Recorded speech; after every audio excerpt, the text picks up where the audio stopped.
जेवढा इतिहास कठीण आहे तेवढा भूगोल कठीण नाही. आजच्या व्हिडिओमध्ये मी तुम्हाला सांगणार आहे की 40 पैकी 40 मार्क भूगोलात आणणं इतिहासापेक्षा पण सोपं आहे. कारण इथं कोणतं अर्थशास्त्र नाही, नाही इथं कोणतं राज्यशास्त्र नाही, फक्त भूगोलच करायचं आहे आणि दोन देशांचा अभ्यास करायचा आहे, ब्राझील आणि भारत. चला आजच्या व्हिडिओमध्ये आपण एक फुल ऑन मागच्या वर्षीचा पेपर डिस्कस करूया आणि बघणार आहोत एक इम्पॉर्टंट स्ट्रॅटेजी की कसा पेपर येतो, किती लेवलची त्याची आपल्याला दिसते, टफनेस आहे एक्झाम मध्ये, कोणते क्वेश्चन येतात आणि आपल्याला कोणत्या गोष्टी केल्या तर जास्तीत जास्त मार्क या पेपरमध्ये मिळू शकतात. बघा 2025 चा आपण इथे अनालिसिस साठी पेपर घेतलाय. पहिला प्रश्न आपल्याला प्रश्न क्रमांक 1 योग्य ते पर्याय निवडून विधानपूर्ण या ठिकाणी एमसीक्यू आहेत आणि त्याच्यात आपल्याला 3च एमसीक्यू होते सुरुवातीला, पण याच्यात 4 एमसीक्यू आहेत. जे पहिले 4 मार्क तुम्ही स्वतःचे स्वतः घेऊ शकता. भारत ब्राझील या देशाची राजवट कोणत्या प्रकारची आहे, प्रजासत्ताक, भेटला 1 मार्क. असेच 3 मार्क तुम्हाला तसेच भेटून जातील. कारण फक्त कायची पाहिजे, प्रॅक्टिसची पाहिजे, आपली पूर्ण प्रॅक्टिस. आणि त्याच्यासाठी एमसीक्यू ची जी सिरीज आहे ती लवकरच आपण इतिहास भूगोलाची सुरू करणार आहोत. आता याच्यामध्ये पुढचा जो प्रश्न आहे तो आहे वेगळा घटक ओळखा, ऑड मॅन आउट. याच्यामध्ये खूप चालतं. क्षेत्र भेटीसाठी आवश्यक साहित्य.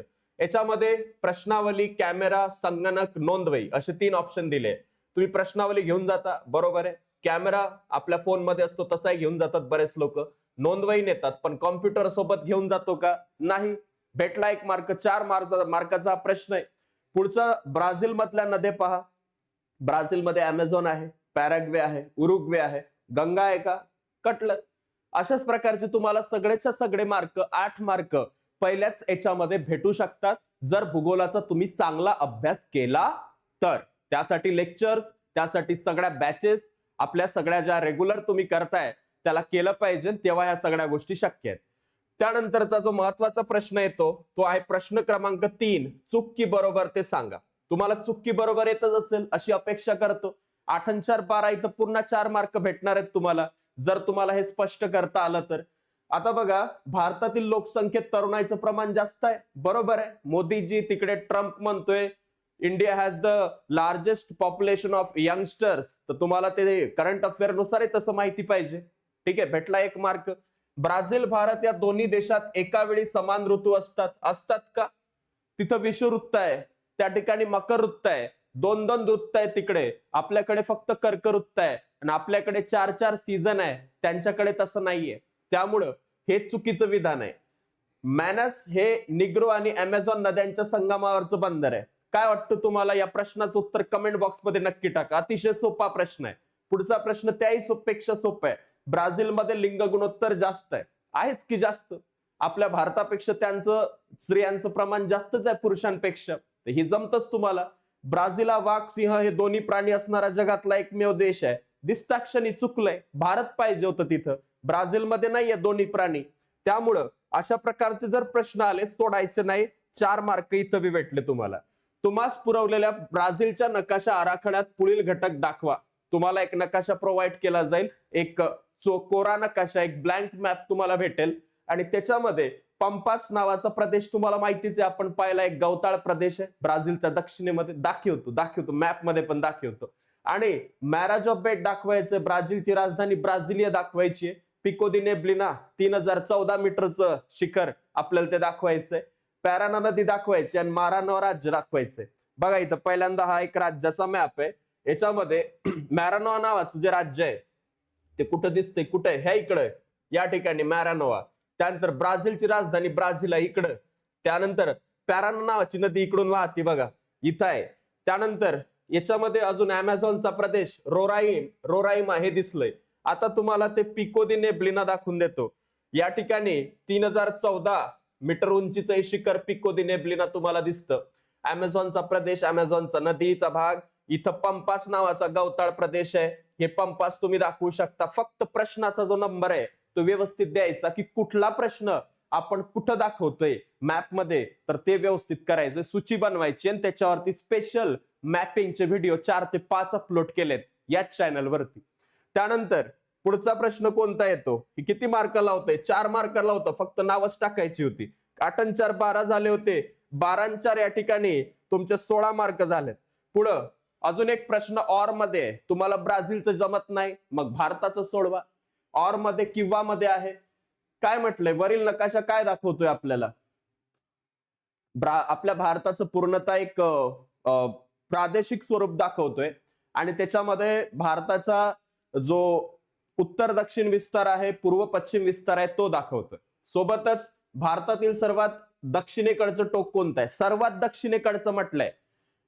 फक्त दक्षिणेकडचं म्हटलं असतं तर कन्याकुमारी सांगितलं असतं. त्यांनी काय म्हटलंय? सर्वात दक्षिणेकडचं कोणतं आहे? इंदिरा पॉइंट. भेटला का मार्क?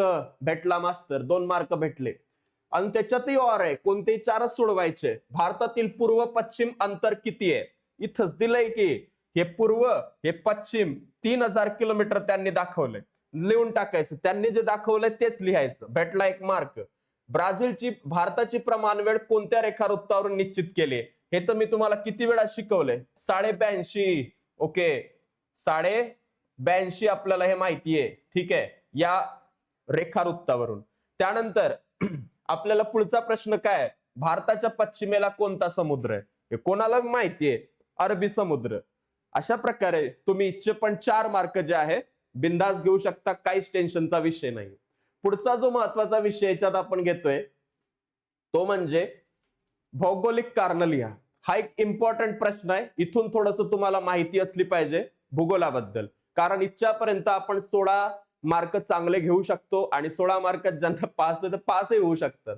पण आपल्याला पास व्हायचं नाही, आपल्याला आउट ऑफ मार्क पाहिजे. 40 पैकी 40चा विषय चालू आहे. त्यामुळे पहिल्यांदा कोणतेही 2 म्हटलेत तर 4 पैकी 2 आपले फेवरेट चूज करायचे. हिमालयातल्या नद्या बारमाही वाहतात. का वाहतात हे तुम्हाला शिकवलेलं आहे, तुम्हाला माहिती पाहिजे.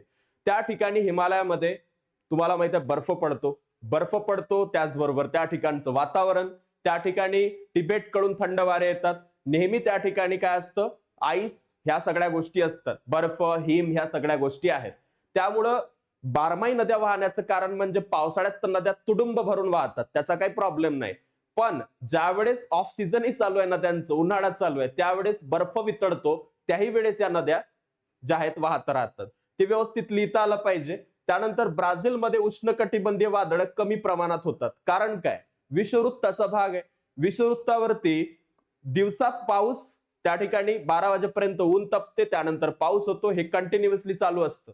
आणि त्यामुळे तिथं आवर्त तयार होत नाही. त्या अटलांटिक महासागरामध्ये कोणत्याच प्रकारचं असं चक्रीवादळ वगैरे कधी तयार होत नाही. त्यामुळे इथं वादळ यायचं कारणच आहे. यामुळं ह्या प्रश्न पण तुम्हाला जमून जाईल. ईशान्य ब्राझीलमध्ये वस्त्या विरळ आहे, त्याचं कारण आहे जंगल आहे तिथं अमेझॉनचं. तिथं कोणी राहायला जाणार नाही. सगळ्यात जास्त लोक दक्षिणेकडे वसलेले आहेत. आणि त्या ठिकाणी कोणतं शहर आहे? त्या ठिकाणी रिओ दे जानेरो सारखं शहर आहे, त्यामध्ये बरेच लोक तिकडे राहतात. अजून एक शहर आहे, त्याचं नाव कमेंट बॉक्स मध्ये सांगा. आणि अशा प्रकारे ह्या 3 प्रश्नांचं तुम्हाला चांगली इन्फॉर्मेशन असली तर तुम्ही कोणतेही 2 प्रश्न चांगल्या प्रकारे लिहू शकता. पुढचा एक महत्वाचा पार्ट बघा.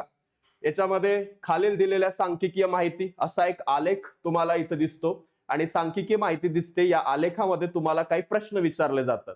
भारत आणि ब्राझीलची साक्षरता 81 पासून तर 16 पर्यंतची इथं विचारली आहे. आणि तेच आपल्याला सांगायचंय की या आलेखामध्ये काय दाखवलंय तर साक्षरता दाखवली. 6 मार्काचा प्रश्न आहे, साधा सुद्धा प्रश्न नाही.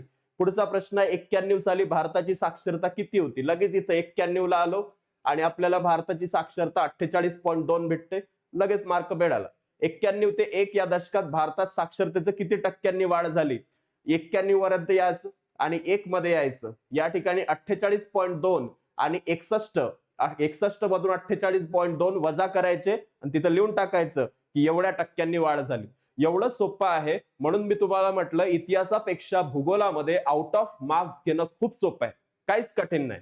त्यानंतर हा प्रश्न 6 मार्काचा झाला. याच्यातही ऑर आहे. हा आपण कितीतरी वेळा घेतलाय, जीडीपीचा प्रश्न. त्यामुळे हाही एक प्रश्न चांगला आहे. आपल्याला किती वेळा तुम्हाला एक मॅपचा जो आपण सेक्शन दिलाय त्याच्यात करून घेतलेला आहे. मॅपचे सगळे व्हिडिओ आपल्या चॅनलवर आहेत. आणि त्यानंतर शेवटचा प्रश्न येतो आणि इथं हा पेपर संपूनही जातो. ओके, 7वा प्रश्न आहे. कोणतेही 2 लिहायचे. क्षेत्रभेट म्हणजे काय? क्षेत्रभेटीची पूर्वतयारी कशी कराल? कोण आहे आपल्या क्लासमध्ये असं ज्याला हा प्रश्न येणार नाही? एवढा सोपा प्रश्न, तो पण कितीचा आहे? 4 मार्कचा प्रश्न आहे. 4 मार्कचा हा प्रश्न आहे. त्यानंतर स्वातंत्र्योत्तर काळात भारत ब्राझील या देशांच्या कोणत्या समस्यांना तोंड द्यावं लागलं? स्वातंत्र्यानंतर भारतामध्ये अतिशय गरिबी, त्यानंतर पाकिस्तान सोबत 2 युद्ध झाले, एक चीन सोबत युद्ध झालं, माहितीये ना तुम्हाला. त्यानंतर पोर्तुगीजांनी आक्रमण केलं 350 वर्ष ब्राझीलवरती. तिथं काय झालं होतं, त्यानंतर तिथं मिलिटरीची सत्ता होती, लष्करी सत्ता होती. नंतर तिकडे लोकशाही आली. तेही प्रजासत्ताक आहे, भारतीय प्रजासत्ताक आहे. असं व्यवस्थित तुम्ही पॉइंट टू पॉइंट लिहिलं, कोणीच तुमचे मार्क कट करत नाही. आणि 4 मार्काचा प्रश्न आहे तर 10 पॉइंट नक्की लिहायचे, एवढंही लाईट नाही घ्यायचं. तुम्हाला त्या 4च्या साठी 8 एक पॉइंट तुमचे असले, त्यात 1-2 पॉइंट तुम्ही अजून वाढवू शकता. अशा प्रकारे थोडं लॉंग उत्तर लिहिलं तर कोणतेही 2 आहेत म्हणजे तुमचा मार्क कटायचा प्रश्न याच्यात येणार नाही. आणि अशा प्रकारचे 2 प्रश्न जर तुम्ही याच्यात लिहिले तर तुमचा बराचसा जो इथं त्यांना एक्सपेक्टेड पार्ट आहे तो कम्प्लीट होऊन जातो. त्यानंतरचा महत्वाचा विषय टॉपर बॅचचा. टॉपर बॅच लॉन्च झालेली आहे. तुम्हाला स्कॉलर बॅचच्या अभूतपूर्व यशानंतर आपण टॉपर बॅच लॉन्च केली. याच्यामध्ये MCQ आणि पर्सनल गायडन्स तुम्हाला प्रवीण सरांकडून, याच्यामध्ये सगळ्या शिक्षकांकडून मिळणार आहे. याच्यामध्ये तुम्ही बघू शकता टॉपर बॅच ई बुक 999 रुपयामध्ये, टॉपर बॅच आणि तुम्हाला स्कॉलर बॅच पण पाहिजे रेकॉर्डेड प्लस ई बुक पाहिजे तर ती 1199 रुपयामध्ये फक्त आहे. आणि सोबतच टॉपर बॅच अल्टिमेट वाला एक प्लॅन आपल्याकडे, त्याच्यामध्ये topper batch, scholar batch, E book आणि हार्ड कॉपी तुमच्या घरपोच मिळणार आहे. तर ही जर बॅच तुम्हाला घ्यायची असेल तर ती फक्त आणि फक्त 1500 रुपयामध्ये तुम्हाला मिळणार आहे. तर अशा प्रकारे हे टॉपर बॅच बद्दल तुम्हाला महत्वाचं माहिती असलं पाहिजे. तुम्ही शिक्षक पाहू शकता, याच्यामध्ये सगळ्या विषयाचं कव्हरन्स तुम्हाला याच्यामध्ये होणार आहे. सायन्स 2, SST इंग्लिशमध्ये, मराठीमध्ये आणि सोबतच तुम्हाला इतिहास, भूगोल सगळ्या गोष्टी, इंग्लिश आणि सर मॅथ्स आणि सायन्स पण तुम्हाला याचं सगळं शिकवेल. सोबतच ऑफलाईन मॅरेथॉन्स तुम्हाला आता सायन्स 2च्या जागी मॅथ्सची मिळणार आहे आणि ती पुण्यामध्ये ऑफलाईन पद्धतीने आयोजित केली. त्याची तारीख तुम्हाला माहिती असली पाहिजे. ठीक आहे. तर ह्या सगळ्या गोष्टींची तुम्हाला जे आहे माहिती शॉर्ट मधून किंवा आपल्या चॅनल वरती अपडेट्स मधून मिळून जाईल. So thank you so much. भेटूया आता आपण पुढील व्हिडिओमध्ये. हा व्हिडिओ कसा वाटला कमेंट बॉक्स मध्ये नक्की सांगा आणि तुमचे अजूनही काही प्रश्न असतील तर ते नक्की त्याच्यामध्ये टाकायचे. Thank you. See in the next class.